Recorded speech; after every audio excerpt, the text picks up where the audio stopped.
Hello guys, તો આજે આપણે ડેઇલી ક્લિનિંગ રૂટીન, મંથલી અને વીકલી ક્લિનિંગ રૂટીન માટે જોઈશું કે ડેઇલી ક્લિનિંગ રૂટીનમાં આપણે શું કરી શકીએ છીએ, વીકલી અને મંથલી ક્લિનિંગ રૂટીનમાં શું કરી શકીએ છીએ. આજે ગુજરાતીમાં બનાવવાનો ઉદ્દેશ્ય એ છે કે મારી જોડે અત્યારે ગુજરાતી વર્ઝન છે, તો હું ગુજરાતીમાં કહી રહી છું કે ડેઇલી, વીકલી અને મંથલી ક્લિનિંગ રૂટીનમાં આપણે શું શું કરી શકીએ છીએ. તો ડેઇલી ક્લિનિંગ રૂટીનમાં બેડરૂમ્સથી સ્ટાર્ટ કરીશું. પથારી સંકેલવી અને સામાન વ્યવસ્થિત મૂકવો. પછી રસોડામાં પ્લેટફોર્મ લૂછવું, ગેસ સાફ કરવો, વાસણ માંજવા. પછી આવે છે ફ્લોર, આખા ઘરમાં કચરો અને પોતું કરવું. પછી બાથરૂમ, નાહવા પછી વાઇપરથી સાફ કરી ફ્લોર ક્લીન કરવો.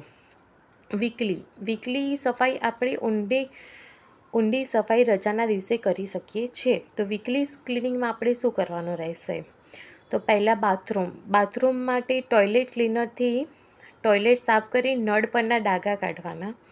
બાલ્કની, ગ્રીલ લૂછવી અને ટાઇલ્સને સાબુના પાણીથી ધોવું. ઇલેક્ટ્રોનિક્સ, ફ્રિજની બહારથી સફાઈ કરવી. ટીવી અને રિમોટનું ડસ્ટિંગ કરવું.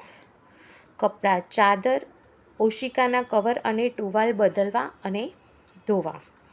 તો આ વીકલી ક્લિનિંગ રૂટીનમાં રહેશે. હવે આપણે મંથલી ક્લિનિંગ રૂટીન જોઈશું કે મંથલી ક્લિનિંગ રૂટીનમાં આપણે શું કરી શકીએ છીએ. તો મંથલી ક્લિનિંગ રૂટીનમાં ઘરના ખૂણેથી સફાઈ કરવાની હોય છે. તો પહેલાં પંખા અને લાઇટ, દરેક રૂમના પંખા અને લાઇટની સફાઈ કરવાની હોય છે. કરોળિયાના ઝાડા, છત અને ખૂણામાંથી કરોળિયાના ઝાડા દૂર કરવાના હોય છે. ત્રીજું છે રસોડાના જે કેબિનેટ્સ છે અને મસાલાના ડબ્બા લૂછીને ગોઠવવાના રહેશે. ચોથું બારી અને બારણા, બારીના કાચ અને જાળીની સફાઈ કરવાની રહેશે.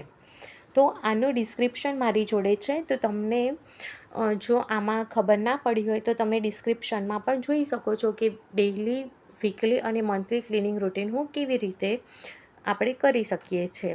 તો થેન્ક યુ ગાઈસ, અને પ્લીઝ આ વિડીયોને સપોર્ટ કરજો. તો તમારો સપોર્ટ રહેશે તો હું આવા નવા વિડીયો બીજી વાર બનાવી શકીશ. Thank you very much. Please like, comment અને સબસ્ક્રાઈબ જરૂરથી કરજો. Thank you.